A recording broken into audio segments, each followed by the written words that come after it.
সুপ্রিয় শিক্ষার্থী বন্ধুরা আসসালামু আলাইকুম। আমি মাজহারুল আলম সানি আপনাদের সবাইকে আমার এই নতুন টিউটোরিয়াল ভিডিওটিতে স্বাগত জানাচ্ছি। তো শিক্ষার্থী বন্ধুরা আজকে আমরা এই টিউটোরিয়াল ভিডিওটিতে শিখব কিওয়ার্ড স্টাফিং সম্বন্ধে। তো শিক্ষার্থী বন্ধুরা আমরা এই ভিডিওটিতে কিওয়ার্ড স্টাফিং কি এবং কিওয়ার্ড স্টাফিং কেন হয় এবং কিওয়ার্ড স্টাফিং যদি হয়ে থাকে তাহলে আমাদের ওয়েবসাইট, ব্লগ অথবা কোনো আর্টিকেলের কি ধরনের ক্ষতি হতে পারে সেই বিষয়গুলো নিয়েই আলোচনা করার চেষ্টা করব। তো শিক্ষার্থী বন্ধুরা চলুন আমরা প্রথমে জেনে নেই কিওয়ার্ড স্টাফিং কি। তো শিক্ষার্থী বন্ধুরা দেখেন এখানে আমি একটি কিওয়ার্ড স্টাফিং এর সংজ্ঞা এখানে লিখে রেখেছি। তো এখানে যদি কিওয়ার্ড স্টাফিং এর সংজ্ঞাটি বলা হয়, কিওয়ার্ড স্টাফিং বলতে কি বোঝায় তাহলে এরকম হবে যে keyword stuffing refer to the practice of loading A web page with keywords or number in an attempt to manipulate a site ranking in Google search result। অর্থাৎ হ্যাঁ, কিওয়ার্ড স্টাফিংটি হলো ধরুন আপনাদের কোনো একটি আর্টিকেল রয়েছে এবং সেই আর্টিকেলে আপনাদের অনেকগুলা কিওয়ার্ড ব্যবহার করেছেন।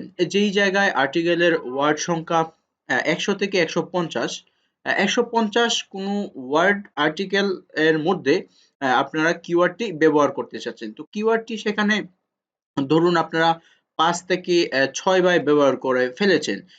তাহলে কিন্তু সেটি কিওয়ার্ড স্টাফিং এর মধ্যে পড়ে যাবে। তো শিক্ষার্থী বন্ধুরা আপনাদের যদি এখন একটি উদাহরণ দিয়ে বোঝানোর চেষ্টা করি, তাহলে বিষয়টি এরকম হবে যে ধরুন আপনাদের একটি আর্টিকেল রয়েছে অথবা কোনো একটি সাইট রয়েছে যে জায়গা থেকে যেই জায়গার মধ্যে আপনারা how to use washing machine এই কিওয়ার্ডটি ব্যবহার করতে চাচ্ছেন।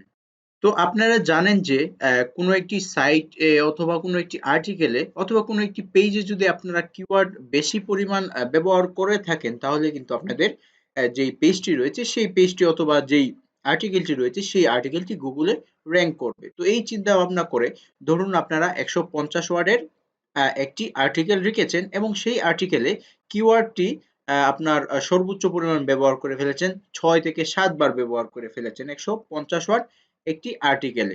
তো তখন আসলে কি হবে? তখন আসলে আপনারা আ আ আপনার যেই আর্টিকেলটিতে আপনারা কিওয়ার্ডটি ব্যবহার করেছিলেন, সেই কিওয়ার্ডটি হয়তো গুগল তৎক্ষণাৎ র‍্যাংক করবে। কিন্তু গুগলের কিন্তু অনেক ধরনের অ্যালগরিদম রয়েছে, যেই অ্যালগরিদম গুলো গুগল সেট করে রেখেছে শুধু কিওয়ার্ড স্টাফিং ঠেকানোর জন্য। আপনি যদি আপনার সাইটে অতিরিক্ত মাত্রায় কিওয়ার্ড ব্যবহার করে থাকেন, সেটি যদি একবার গুগলে ধরা পড়ে যায়, তাহলে কিন্তু আপনার সাইটটি একবারে নিচে নেমে আসবে। তো আপনারা কিওয়ার্ড বারবার ব্যবহার করার মাধ্যমে কিওয়ার্ড সাইটটিকে হয়তো র‍্যাংক করতে পারেন একটি সময়ের জন্য। বাট যখন গুগলে সেই কিওয়ার্ড স্টাফিংটি ধরা পড়ে যাবে, অর্থাৎ আপনার কিওয়ার্ড যে বেশি ব্যবহার করেছেন, ১৫০ ওয়ার্ডের মধ্যে আপনারা কিওয়ার্ডটি ৬ থেকে ৭ বার ব্যবহার করে ফেলেছেন। এইটি যদি গুগলের কোনো অ্যালগরিদমে ধরা পড়ে যায় তাহলে কিন্তু আপনার সাইটটি একবারে নিচে নেমে আসবে, যেটি আপনার জন্য খুবই একটি খারাপ হয়ে যাবে। তো শিক্ষার্থী বন্ধুরা আশা করছি বুঝতে পারছেন কিওয়ার্ড স্টাফিংটি কেন হয় এবং কিওয়ার্ড স্টাফিং হলে আমাদের কি ক্ষতি হতে পারে। তো শিক্ষার্থী বন্ধুরা আমাদের যাতে কিওয়ার্ড স্টাফিং না হয় কোনো ধরনের ব্লগ অথবা কোনো ধরনের আর্টিকেলে, তাহলে আমাদের কি করতে হবে? তো শিক্ষার্থী বন্ধুরা আমরা যদি কিওয়ার্ড স্টাফিং আমাদের ব্লগে ঠেকাতে চাই তাহলে আমাদের যা করতে হবে আমাদের প্রতিটি আর্টিকেলে ধরুন এখানে ১৫০ ওয়ার্ডের একটি অথবা ২০০ ওয়ার্ডের একটি আর্টিকেল লেখা রয়েছে। তো ২০০ ওয়ার্ডের আর্টিকেলে আমরা কিওয়ার্ডটি যেই কিওয়ার্ডটি আমাদের সিলেক্ট করা রয়েছে, ধরুন এখানে how to use washing machine এটি একটি কিওয়ার্ড এবং এই রিলেটেড যে আর্টিকেলটি সেই আর্টিকেলটি ২০০ ওয়ার্ডের একটি আর্টিকেল।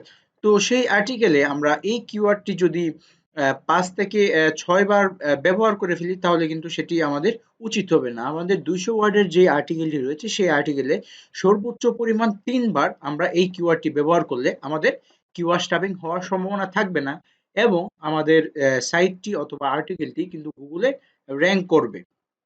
তো শিক্ষার্থী বন্ধুরা আপনারা ২০০ ওয়ার্ডের আর্টিকেলে সর্বোচ্চ পরিমাণ ২ থেকে ৩ বার আপনারা কিওয়ার্ডটি ব্যবহার করার চেষ্টা করবেন। এর অতিরিক্ত পরিমাণ কিওয়ার্ড কিন্তু আপনারা ব্যবহার কখনোই করবেন না।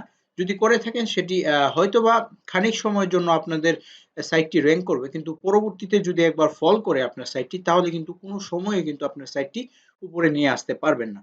তো শিক্ষার্থী বন্ধুরা আপনারা কিওয়ার্ড ব্যবহারের ক্ষেত্রে সর্বোচ্চ পরিমাণ সতর্ক থাকবেন এবং কিওয়ার্ড স্টাফিং যাতে না হয় আপনাদের সাইটে সেই দিকে লক্ষ্য রাখবেন। তো তার জন্য আপনাদের কন্টেন্ট অনুসারে কিন্তু আপনাদের কন্টেন্টের ভিতরে কিওয়ার্ডগুলো ব্যবহার করতে হবে। অতিরিক্ত মাত্রায় আপনাদের কিওয়ার্ডগুলো ব্যবহার করার কোনো প্রয়োজন নেই।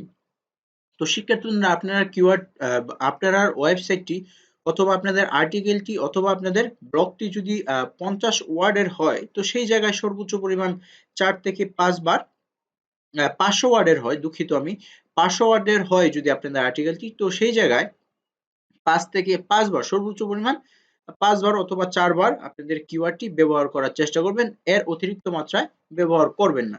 তো আশা করছি শিক্ষার্থী বন্ধুরা আপনারা বুঝতে পেরেছেন কিওয়ার্ড স্টাফিং কি এবং কিওয়ার্ড স্টাফিং কেন হয়, কিওয়ার্ড স্টাফিং হলে আমাদের কি প্রবলেম হতে পারে। তো আশা করছি শিক্ষার্থী বন্ধুরা আপনারা কিওয়ার্ড সিলেক্টের দিকে সর্বোচ্চ পরিমাণ নজর রাখবেন এবং কিওয়ার্ড স্টাফিং যাতে আপনাদের সাইটে অথবা ব্লগে অথবা আর্টিকেলে না হয় সেই দিক দিয়ে নজর রাখবেন। তো শিক্ষার্থী বন্ধুরা আমার এই ভিডিওটি এখানেই শেষ করতে যাচ্ছি। পরবর্তী ভিডিওতে অন্য কোনো টপিক নিয়ে আলোচনা করা হবে। সেই পর্যন্ত ভালো থাকবেন।